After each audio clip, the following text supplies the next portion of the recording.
Яңалыклар чыгарылышы үз эшен башлап җибәрде. Студияда Лилия Гатина алга кайбер темалар турында кыскача. Иммунитетны ныгытабыз чаллы поликлиникаларында гриппка каршы гомуми прививка кампаниясы башланды.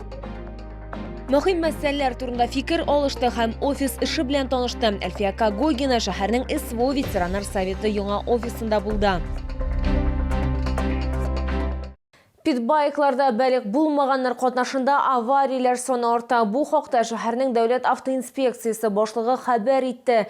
Радик Кадиков сүзләренчә, быел зыян күргән балалар белән бәйле 3 юл транспорт һәлакәте теркәлгән. Алар питбайклар һәм кросс мотоцикллар белән идарә иткәннәр. 2024 елда мондый очрак бер генә булды. Юллардагы аварияләр һәм мөһим куркынычсызлык чаралары турында безнең алдагы материалда.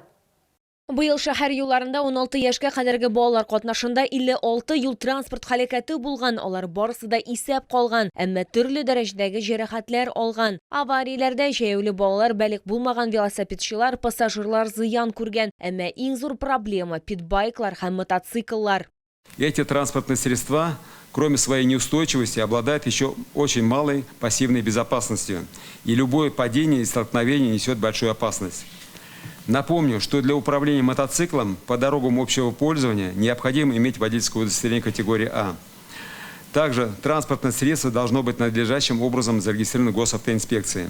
Шәһәрдә машина йөртүче балалар белән эш алып барыла дип билгеләп үтте Радик Кадиков. Һәр хокук бузучы турында мәгълүмат бәлек булмаганнар эшләре буенча бүлекләргә тапшырыла. Шул ук вакытта транспорт чарасы белән идарә итүне хокуклары булмаган затка тапшырган өчен ата-аналарга 30 000 сум күләмендә штраф яный. Питбайклар мәсьәләсен закон дәрәҗәсендә хәл итәргә кирәк дип билгеләде шәһәр мэры. Значит, определенные какие-то должны быть ограничения, или он должен иметь права на управление мотоциклом или транспортным средством, хотя питбайк не является таковым. А почему не является? Тот же вопрос законодательства. Дети гибнут, все это дело видим. Моннан тыш Наил Мәгъдиев мәктәпләрдә ата-аналар җыелышлары үткәрергә питбайклар катнашындагы барлык юл транспорт һәлакәтләре һәм аларның нәтиҗәләре турында сөйләргә кушты. Моннан тыш балаларга юл хәрәкәте кагыйдәләрен һәм кимендә яктылыкны кире кайтара торган элементларны куллану турында искә төшерергә кирәк. Лилия Гатина, Елена Камалова, Тимур Сафронов, Яңалыклар. Иммунитетны ныгытабыз чаллы поликлиникаларында гриппка каршы гомуми прививка кампаниясы башланды. Медицина хезмәткәрләре алдан ук үз сәламәтлегенә кайгыртырга киңәш итә. Безнең төшерү төркеме шулай куркыныч авыруга каршы иң беренчеләрдән булып прививка ясатучылар исемлегендә. Барысы турында да 5-нче поликлиника мисалында сөйләрбез һәм күрсәтербез. Кадрия Галиуллина прививка кампаниясын бер кайчанда калдырмый. 5-нче поликлиника пациенты сүзләренчә эшләгән вакытта заводта вакцинация үткәрелгән. Менә 8 ел инде ул пенсиядә, әмма иммунитетны ныгыту турында онытмый. Ул билгеләп үткәнчә ел дәвамында ул авырмый, башка туганнары да аның үрнәгенә иярә. Август ахырында или сентябрь башында беренче чиратта уже сразу обязательно прививка ясыйм. И семьям тоже прививка ясыйлар грипптан. Кыш көне ширләмибез беребездә. Внукларга тоже, оныкларыма тоже прививка ясаттырабыз. Аларга инде мәктәптә ясыйлар. Медицина хезмәткәрләре искә төшерә, хәзер иммунитетны ныгыту өчен иң яхшы вакыт. Эпидемия сезонына кадәр әле ерак куркыныч авыруга каршы нык иммунитет барлыкка килергә өлгерәчәк. Моның өчен 2-3 атна чамасы вакыт кирәк. Табиблар кисәтә. Гриппның нәтиҗәләре нәкъ менә прививка ясатмаган кешеләр өчен куркыныч. Последствия могут быть разнообразные в зависимости от того, какие слабые у него есть стороны. Последствия со стороны сердечно-сосудистой системы, дыхательной системы, эндокринной системы. Если человек не прививается и заболевает, он заболевание переносит гораздо тяжелее. 5-нче поликлиникада вакцинаның 3 төре бар: Совигрипп, Флюэм, шулай ук Ультриквадри. Соңгысы йөкле хатыннар өчен билгеләнгән. Барлык вакциналарда үзләрен яхшы яктан күрсәткән һәм организмны грипптан саклаячак. Вместо инъекции нельзя мочить в течение суток, ограничить физическую нагрузку в течение 3 дней. Если у вас поднимается температура свыше 38 градусов, можно принимать жаропонижающие. Прививка кампаниясы сентябрь һәм октябрь айларында барачак. Салкын, тию авырулары симптомнары булмаган очракта гриппка каршы вакцинация ясыйлар. Лилия Гатина, Эльмира Гайнетдинова, Кирилл Хабзей, яңалыклар. Мөһим мәсьәләләр турында фикер алышты һәм офис эше белән танышты. Россия Дәүләт Думасы депутаты шәһәрнең махсус хәрби операция ветераннар советы яңа офисында булды. Очрашу кысаларында сугышчылар Әлфия Кагогинага Херсон өлкәсеннән алып кайткан бүләген тапшырдылар. Бу хакта тулырак хәбәрчебез сөйләр.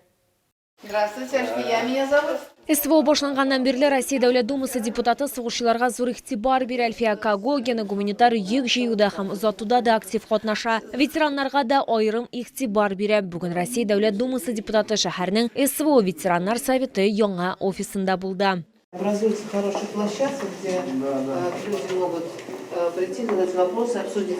Оешманың офисы район яшьләр үзәгендә урнашкан, 150 квадрат метр ремонтланган һәм эш өчен кирәкле барлык әйберләр белән җиһазландырылган. Бухгалтер, юрист, психолог һәм башка профильле белгечләр сугышчыларның хокукларын яклау, яшьләрне патриотик тәрбияләү һәм хәрбиләрне тыныч тормышка җайлаштыру белән шөгыльләнәчәк. К нам обращаются и действующие военнослужащие, мы их тоже корректируем и фонду защиты Отечества решаем, снимаем их вопросы. СВО ветераннары чәй эчкәндә Әлфия Кагогина белән аралаша алдылар. Само собой стараются, город старается, да, взять бойца, направить его куда-то. Но предприятия, например, да, они готовы взять какого-то инвалида, но на зарплату там 25-30 тысяч.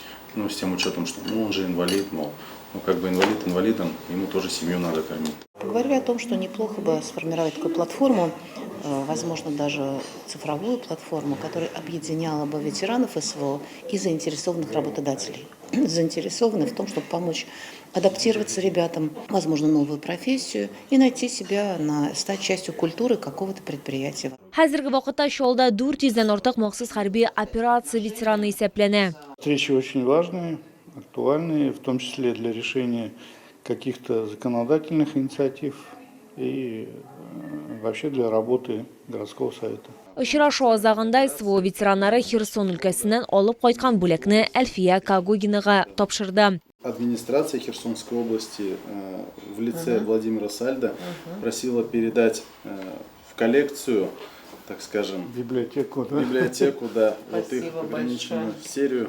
Вот от всей души огромные слова благодарности. Лилия Гатина, Сергей Вильданов, яңалыклар.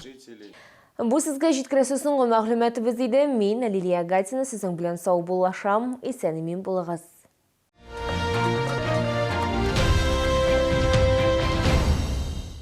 Многопрофильная клиника «Танар». Заботы о вас. Взрослые и детские врачи любой специальности. Анализы, диагностика и лечение, стоматология, косметология под одной крышей. «Танар». Здоровье в каждую семью. Телефон в Челнах 20 40 20.